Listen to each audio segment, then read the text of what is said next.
అల్లుడు అల్లుడు అల్లుడు ఎడబా వెళ్ళండి. అల్లుడు మా బాబు కదా, వెళ్ళండి. అల్లుడు అల్లుడు అయ్యో నాయనా అయ్యో అయ్యో అయ్యో నాయనా అయ్యో నమస్కారం తర్వాత నాయన నీకేం పూల రంగడం పల్స రేటు 5 అంకెకి పెరిగిపోయింది. నాడి నాడులు గాలి పడకలేక పేలిపోతున్నాయి నాయన. అది ఎప్పుడు ఉండేదేగా. అసలు విషయం అంటే చెప్పు. అసలు విషయం ఆ రోజు ఆసుపత్రిలో నాన్న నాన్న అని నన్ను తగులుకున్నాడే వాడు సరాసరి ఇంటికి వచ్చేసాడు నాయన. కాదు కాదు బాబు, వాడు నా గుండెల్లో గాజు పెక్కు. అసలే ఇంట్లో పూరతో కొంపట్లో కూర్చున్నట్టుంటే మళ్ళీ ఈ మేడం ఒకటి. మా ఆవిడ గారు నీ అత్త నాయన ఏమిటి వీడు నీ కొడుక, వీడికో తెల్ల, దానికి నీకు సంబంధమా? ఇలాగ పెళ్ళాల ఊరి మీద ఎంతమంది ఉన్నారు, ఎంతమంది కొడుకులు ఉన్నారు చెప్తావా లేదా అని ఇదిగో ఏ పిల్లక పట్టు కూర్చున్నా నాయన. అదేమిటి బాబాయ్, ఏ ఆడదైతే మాత్రం ఇలాంటి అనుమానాన్ని ఎలా సహిస్తుంది? పద్మా ప్లీజ్. మావయ్య, ఆ రాజు కథంతా విన్నావు కదా.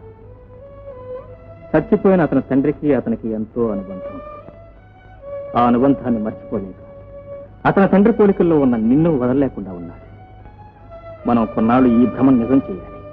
నిజం చేస్తే అతని గుండె గట్టిపడుతుంది. ఆ తర్వాత అసలు నిజం నేనే చెప్తాను. అంతవరకు నువ్వు అతని తండ్రిగా నటించాలి ప్లీజ్. ఎలాగయ్యా? ఇప్పటికే 16,000 గోపికల్ని ఆంధ్రప్రదేశ్ లో 4 మూలలా పెట్టుకున్నానని నా పెళ్ళం గారు నా గొంతు మీద కూర్చున్నది. నువ్వు తప్పు చేయలేదన్న నమ్మకం నీకున్నప్పుడు ఎందుకంత భయపడతావు? నువ్వు ధైర్యంగా నుంచనే ఉన్నాను. సరే, నేను నా పెళ్ళం దగ్గర ధైర్యంగా నుంచోడమా? లేదు నాయన పరిగే.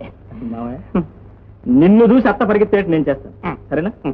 కానీ ఈ ఒక్క విషయంలో మాత్రం తప్పదంట. నాన్న అని వాడంటే ఎరా నాన్న అని నేను అనాలి, అంతేగా? అంటాను. తర్వాత నా అంత్యక్రియలు నువ్వు చూసుకోవాలి. అమ్మా వస్తాను. డాక్టర్ గారు, చాలా బాగుంది సార్ మీ సలహా. వాడెవడో ముక్కు మొహం తెలియని వాడు వచ్చి నాన్న అంటే ఇతను తండ్రిలా నటించాలా? రేపు ఎవరితో వచ్చి తమది నాదా అంటే హా సవితి అని నేను నటించాలా? ఇదేనా తమ చేసే వైద్యం? నువ్వు చెప్పడం అంత అయిపోయిందా? అబ్బా వేస్తానండి.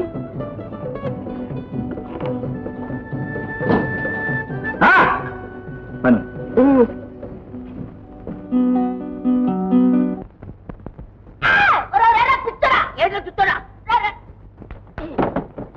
నా పేరు ప్రేమ్ బైరాజ్. నువ్వు మాతా బైరాజ్. ఏతా బైరాజ్? మాతా బైరాజ్. ఈ ప్రేమ్ బైరాజ్ గారి తల్లి. మా ఇంట్లో మమ్మల్ని టక్కి తల్లి. రే, నాకు తెలియని భాషలో ఏదేదో తిట్టేస్తున్నావు. నాకేదో కోపం వస్తున్నట్టుగా ఉంది. మీలాంటి బైరాజులందరికీ కూడా బయట సత్రంలో కట్టించారు. అక్కడికి పండరా. ముందు వెళ్ళి పోలీసులు ఫోన్ చేయి. తీసుకెళ్లి జైల్లో వాళ్ళతో తీరిపోతుంది. ఏమండి, మా ఇంట్లో ఫోన్ ఉందండి. తెలిసినవా? టక్కి లోపలికి వస్తారా? లోపలికి మా నాన్న రావాలి, మీ అంత తేరాలి. ఈ లోపుగా లోపలికి ఆలు పెట్టారా మేకులేసి తెగేస్తానంతే.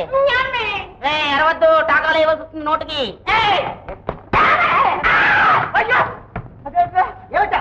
వాడెవడో తీసుకొచ్చి మా మీద రుసుకొలిపి మమ్మల్ని ఇంట్లో వచ్చి బయటకు కట్టిస్తావా? నాన్నారు మీరు లోపల రండి అన్నారు. మీకు అసలే ఒంట్లో ఏమీ బాగోలేదు. మీరు ఇక్కడ కూర్చోండి అన్నారు. కూర్చోండి, వాళ్ళ సంగతి నేను తెలుసు. ఏమండి, మమ్మల్ని బయట నిలబెట్టి ఇలా చేస్తారా? అక్కడ మీరు మనుషులేనా? నాన్నారు మీరు అనవలసిన మాట నేను అనేసాను. నన్ను క్షమించండి అన్నారు. నేను నిద్రపోండి అన్నారు. రామాలాలి నాన్నకు నిద్ర రావాలి, కృష్ణాలాలి నాకు నిద్ర రావాలి.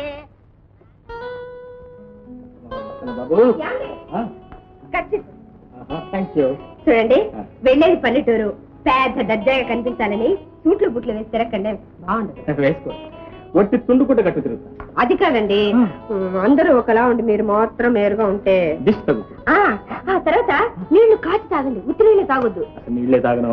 చూడండి, రాక రాక పల్లెటూరు వచ్చాం కదా అని చెట్లు చావలు ఎక్కకండి. ఎక్కను, కూర్చున్న వాళ్ళని కూర్చున్నట్టు దగ్గర నుంచి ఇష్టం మాట ఒక టైం అవుతుంటే నేను చిన్నపిల్లలు అనుకున్నాను, పళ్ళు పిల్లలు అనుకున్నాను. సరే బాబుని. నేను చిన్నపిల్లలు అనుకున్నారా? చూసుకోగలను.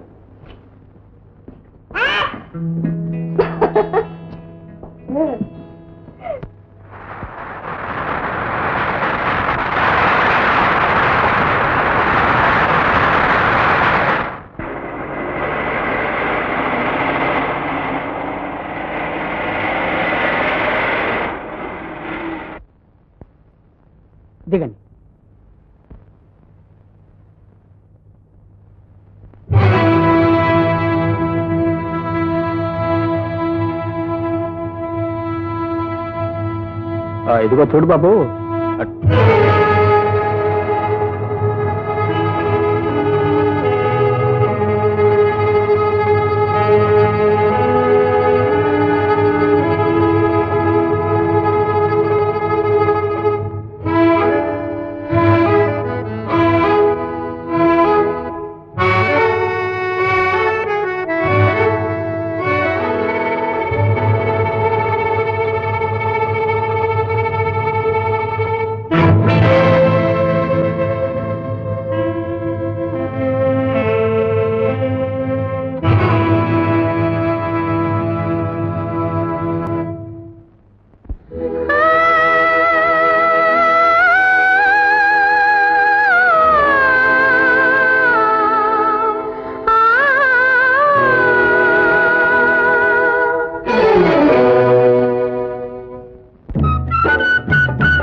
ఏమిటమ్మా ఏమిటి? ఆయన వచ్చారన్నయ్య. ఎవరు? ఎవరైతే నీతో చెప్తారా ఏమిటి? అంటే నా నోట్తో చెప్పకూడదన్నయ్య. చెప్పకూడదా? నా కర్మ, ఇంత పిచ్చనే దొరికారు మీ బావుగారు. లేదమ్మా, నువ్వు పొరపాటు పడు. అయ్యో అయ్యో, నా కళ్ళారా చూసాన్నయ్య. లేదమ్మా శారద, ఎవరినో చూసి ఎవరో అనుకుంటావు. నా మాట విను. దా. ఎక్కడికమ్మా?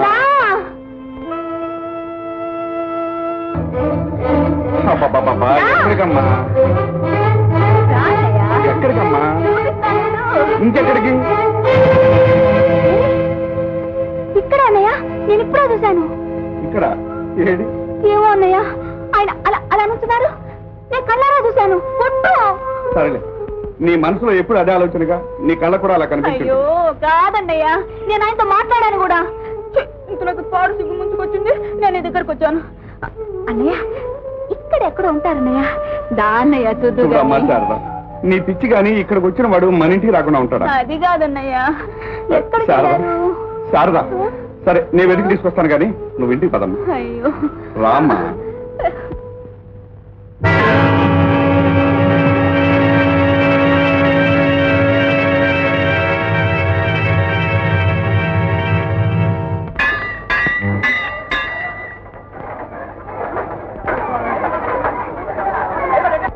మాస్టరు, మాస్టర్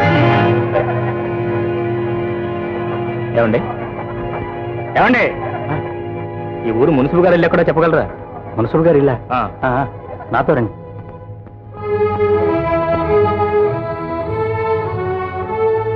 మీరే బాబు, మీరు అడిగిన మున్సిపల్ గారు. నమస్కారం. అరే రే ముత్తి సారా, నువ్వు పెద్ద బిజీ డాక్టర్ కదా, నా పెళ్లికి వస్తావా రావు అని అనుకున్నాను. నీ పెళ్లికి రాకుండా ఉంటారట్రా?